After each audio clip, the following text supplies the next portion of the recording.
Vamos trilhar aqui por umas regras básicas que a gente também vai voltando aí no decorrer do curso. Eu já disse para vocês que os pronomes retos funcionam via de regra como sujeito e os oblíquos, no geral, como complementos ou adjuntos.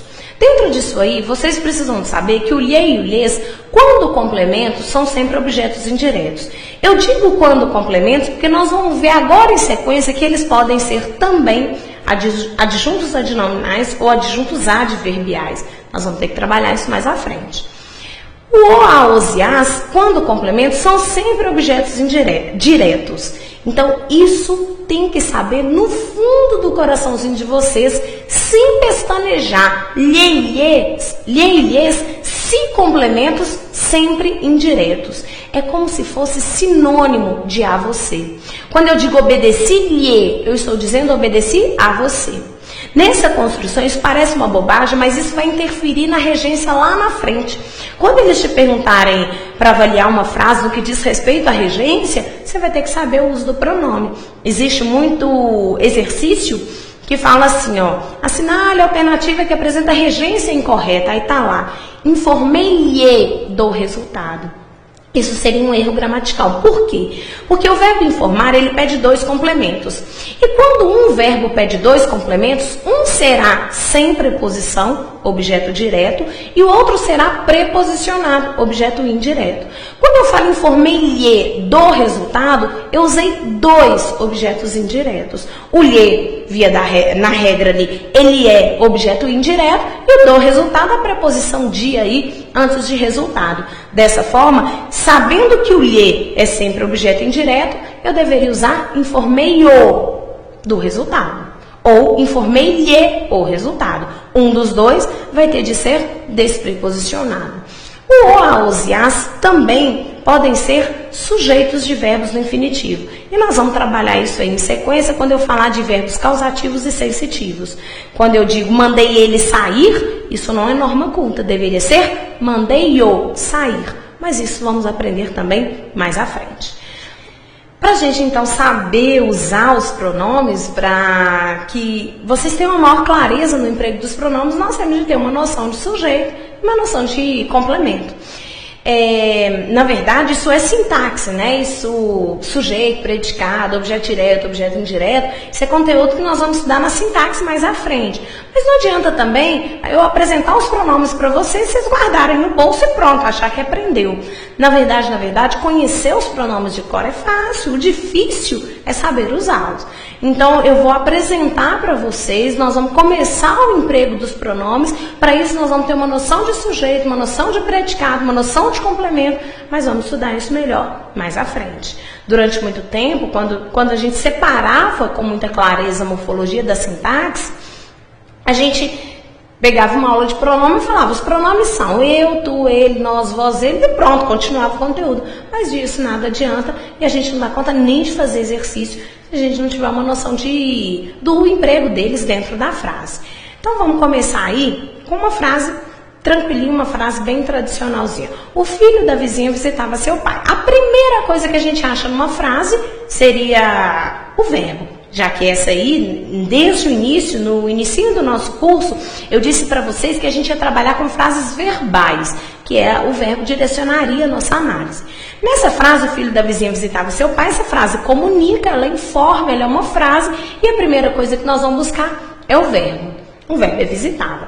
Depois de achar o verbo, nós vamos dividir a frase em dois grupos. Eu queria lembrar vocês de uma coisa. Normalmente, da parte verbal, o núcleo é o verbo. Esse verbo aí, ele indica uma ação realizada pelo filho. Ora, eu disse para vocês que verbo de ação, ele sempre será considerado um verbo significativo, um verbo importante, um verbo nuclear. Vamos pegar o núcleo do primeiro grupo. Vamos entender o filho da vizinha, o grupo não verbal. Eu disse para vocês que dentro de uma estrutura, se eu tiver dois substantivos, o núcleo será aquele despreposicionado. Filho é um substantivo, vizinho é um substantivo. Entre esses dois, filho não tem preposição. Ele vai ser o núcleo da estrutura. Ora, depois que eu tiro o núcleo, o resto está ligado a ele. Nós não temos dificuldade nisso e nós já aprendemos que o é artigo que especifica o substantivo filho e da vizinha seria aí uma expressão que especificaria filho. Na verdade, o núcleo é: o filho visitava seu pai. Agora eu queria entender uma coisinha aqui com vocês. Vocês já ouviram falar em sujeito e predicado, não é?